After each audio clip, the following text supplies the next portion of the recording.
வணக்கம்.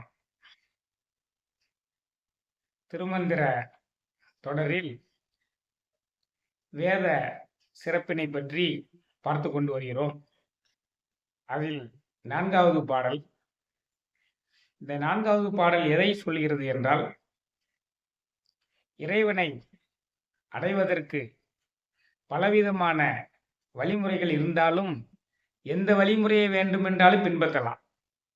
எல்லா வழிமுறைகளும் ஒன்றுதான் என்று எடுத்து இயம்புகிறது. நீங்கள் குருமார்கள் காட்டக்கூடிய வழிமுறையை பின்பற்றினாலும் சரி, அல்லது வேதங்கள் ஆகமங்கள் சொல்லக்கூடிய வழிமுறைகளை பின்பற்றினாலும் சரி, அல்லது ஏதேனும் உங்களுக்கு தெரிந்த வகையில் பக்தி செய்தாலும் சரி, எந்த வகையிலெல்லாம் பக்தி செய்தாலும் எல்லாமே இறைவனிடம் கொண்டு போய் சேர்த்து விடும். அதில் எந்த விதமான ஐயமும் இல்லை என்பதுதான் இந்த பாடலினுடைய சிறப்பு. வேதமும் அதைத்தான் கூறுகிறது என்று இந்த பாடல் இயம்புகிறது. இந்த திருமந்திரத்துக்கு பெயரே சுந்தர ஆகமம் என்பது. வேதத்தில் சொல்லப்பட்ட அந்த முக்கியமான கருத்துருக்களை சொல்லுவதுதான் ஆகமங்கள். வேதங்களை பிழிந்து சாறு எடுத்து கொடுத்தால் எப்படி இருக்குமோ அதுதான் இந்த ஆகமங்கள் என்று சொல்லக்கூடியது. அப்ப இந்த சுந்தரம் ஆகமம் என்ற திருமந்திரம் அதைத்தான் சொல்லுது. கடவுளை நீங்கள் எப்படிப்பட்ட வழிமுறைகளிலும் வழிபடலாம். அதற்கென்றே கூறப்பட்ட ஞான நெறிகளை பின்பற்றி வழிபடலாம். ஞான நெறிகளை பின்பற்றாமல் உங்களுக்கு தோன்ற வழியெல்லாம் வழிபடலாம். எப்பொழுதுமே இறைவனை நினைத்து கொண்டே இருக்கலாம் சதா சர்வ காலமும்.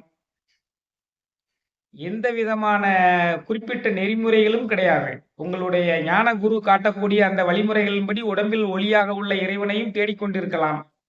ஆக எல்லா வழிகளும் இறைவனை கொண்டு சேர்த்து விடும் என்பதுதான் இந்த வேதங்கள் நமக்கு சொல்லக்கூடியது. அது வேத சிறப்பில் இப்பொழுது 4வது பாடலாக வருகிறது. திருநெறியாவது சித்து அசித்து அன்றி பெருநெறியாகிய பிரானை நினைந்து குரு நெறியாம் சிவமா நெறி கூடும் ஒரு நெறி ஒன்றாக வேதாந்தம் ஓதுமே. பாட்டை கவனித்து பார்த்தீர்களேயானால், திருநெறியாவது சித்து அசித்து அன்றி, இறைவனே அழியக்கூடிய வழிமுறைகள் சித்தாந்தம் அசித்தாந்தம் என்று 2 இருக்கின்றன. அதையும் தவிர இன்னும் இருக்கின்றன என்கிறது முதல் வரி. சித்தாந்தம் என்றால் என்ன? சித்து என்றால் அறிவு, ஞானம், ஆன்மா, இதெல்லாம் சித்து. அசித்து என்றால் என்ன? உயிரற்ற பொருள்களுக்கு எல்லாம் அசித்து என்று பெயர். பஞ்சமா பூதங்களுக்கு அசித்து என்று வைத்துக் கொள்ளலாம்.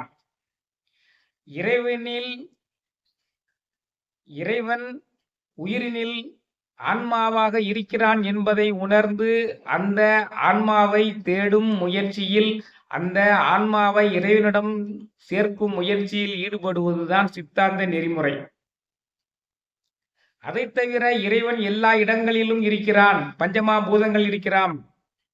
நீர், நிலம், நெருப்பு, காற்று, ஆகாயம், சூரியன், சந்திரர்களாக இருக்கிறான். எல்லா பொருள்களிலும் இருக்கிறான். அவனை எல்லாவாகவும் வழிபடலாம் என்பது அசித்தாந்தம்.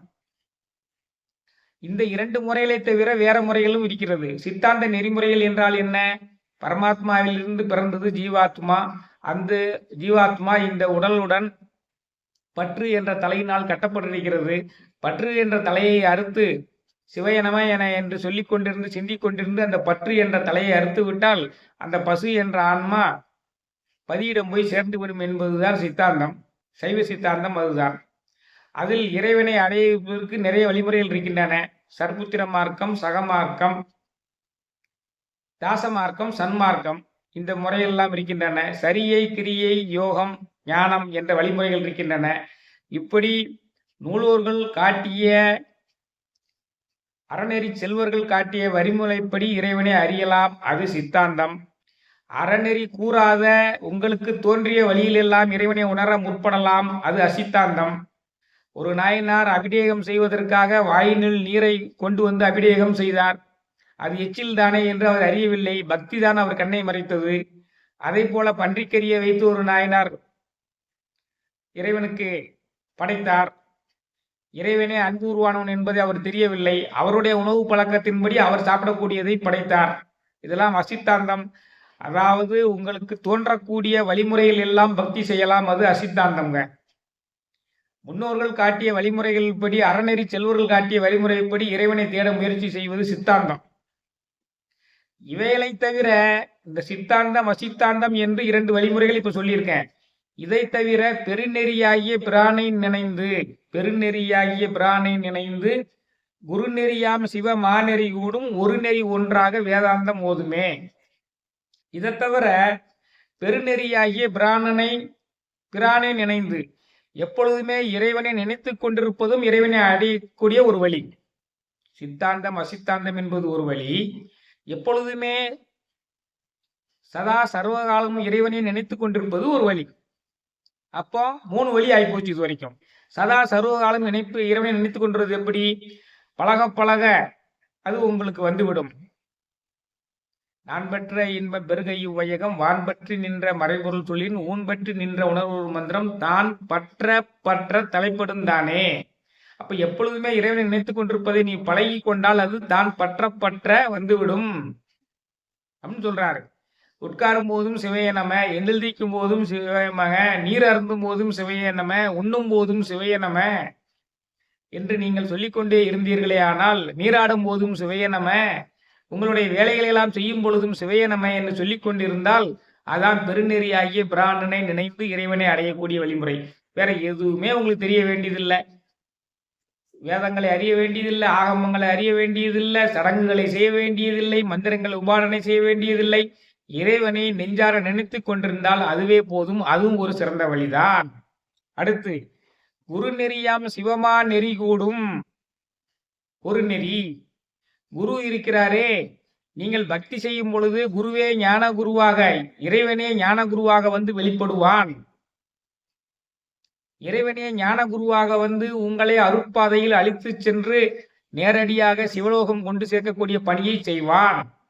அப்படி இல்லாதவரில் நீங்களே திருமூலரையோ அப்பர் சம்பந்தர் சுந்தரர் மாணிக்க வாசகரையோ அருணகிரிநாதரையோ ஞான குருவாக ஏற்றுக்கொண்டு அவர்கள் அருளிய வேதங்கள் ஆகமங்களை சொல்லிக்கொண்டே இருந்தீர்களானால் நீங்கள் இந்த பாடல்களை உச்சரிக்கும் பொழுது அவர்களே ஞான குருவாக வந்து உங்களை வழிநடத்தி சென்று ஒளி உருவாக நம்மளுடைய உடலில் உள்ள இறைவனை காண வைப்பார்கள். திருமந்திரத்தை உறக்க சொல்லிக் கொண்டிருந்தால் அந்த திருமூல தெய்வமே ஞான குருவாக நம்முள் வந்து இருந்து ஒவ்வொரு பாடலையும் விளங்க வைத்து இறைவனையும் நாம் உணர வைப்பார். அதே மாதிரி திருப்புகழை மனம் விட்டு பாடிக்கொண்டிருந்தால் அருணகிரிநாதரே ஞான குருவாக வந்து உங்களுக்கு அருள்வழி காட்டி ஒளி உருவாக உங்கள் உடம்பில் உள்ள இறைவனை காண வைப்பார். திருஞான சம்பந்தர் பாடிய தேவாரம், அப்பர் பாடிய தேவாரம், இதுகளையெல்லாம் பாடிக்கொண்டிருந்தால், மாணிக்க வாசகர் பாடிய திருவாசகம், இவைகளையெல்லாம் நீங்கள் சொல்லிக்கொண்டே இருந்தால், சிவபுராணத்தை தினமும் சொல்லிக்கொண்டே இருந்தால் மாணிக்க வாசக பெருமானே ஞான குருவாக வந்து உங்களை வழிநடத்தி அருட்பாதையில் கொண்டு சென்று ஒளி உருவாக இறைவனை காண வைப்பார். ஆக இத்தனை வழிமுறைகள் இருந்தாலும் எல்லாமே ஒன்று என்று வேதம் உரைக்கிறது. சித்தாந்த நெறிமுறையில் இறைவனை காணலாம், அசித்தாந்த நெறிமுறையில் இறைவனை காணலாம். எப்பொழுதுமே இறைவனை நினைத்துக் கொண்டிருக்கக்கூடிய பெருமை மிக்க வழியில் இறைவனை நாடலாம். ஞான குருவாக ஞான குருக்களினுடைய அருட்பாக்களை பாடிக்கொண்டிருந்தால் ஞான குருவே வந்து நமக்கு இறைவனை காண்பிக்கக்கூடிய அந்த வேலையை செய்வார். அந்த வழியிலும் இறைவனை காணலாம். ஆக இந்த 4 வழிமுறைகளுமே ஒன்று என்று வேதம் சொல்லுகிறது. அதுதான் இந்த பாடல். சுருக்கம் என்ன? இறைவனை எப்படி வேண்டுமென்றாலும் நீங்கள் அறிய முற்படலாம், எப்படி வேண்டுமென்றாலும் பக்தி செய்யலாம். அப்பனை நந்தியை ஆறா அமுதனை ஒப்பிலி வல்லலை ஊழி முதல்வனை எப்பரிசாயினும் ஏத்துமின், ஏத்தினால் அப்பரிசீசன் அரும்பெறலாமே. எப்படி வேணாலும் நீ குழும்புடு, அதுக்கு தகுந்தபடி உனக்கு அருள் கிடைக்கும்னு சொல்லி திருமூல தெய்வம் திருப்பி திருப்பி சொல்றாரு. இந்த பாட்டிலையும் சொல்றாருங்க. திருநெறியாவது சித்து அசித்து அன்றி பெருநெறியாய பிரானை நினைந்து குரு நெறியாம் சிவமா நெறி கூடும் ஒரு நெறி ஒன்றாக வேதாந்தம் ஓதுமே. எப்படி என்றாலும் பக்தி செய்து இறைவனை நாமும் உணர்வோம். மற்றும் ஒரு திருமந்திர பாடலை எடுத்துக்கொண்டு விரைவில் உங்களை சந்திக்கிறேன். வான்மையில் வளாது பெய்க மலிவளம் சுரக்க, மன்னன் கோன்முறை அரசு செய்க, குறைவிலாது உயிர்கள் வாழ்க. நான்மறை அறங்கள் ஓங்க, நற்றவம் வேள்வி மல்க. மேன்மைகொள் செய்வ நீதி விளங்குக உலகமெல்லாம். மேன்மைகொள் செய்வ நீதி விளங்குக உலகமெல்லாம். மேன்மைகொள் செய்வ நீதி விளங்குக உலகமெல்லாம். நன்றி, வணக்கம்.